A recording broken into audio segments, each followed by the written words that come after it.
Let's start. Today we will see how to play a video file in HTML. Let's see the code. In the body tag, we have a video tag.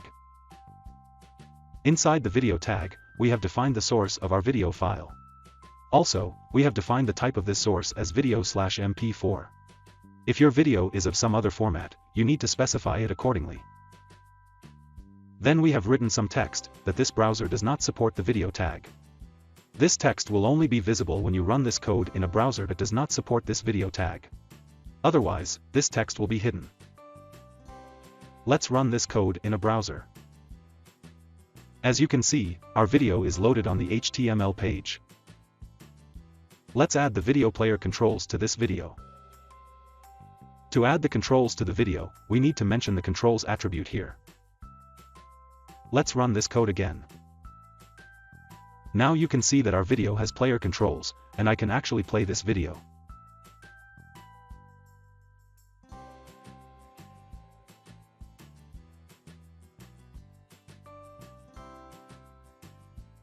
The video tag also comes with Autoplay and Muted Tag.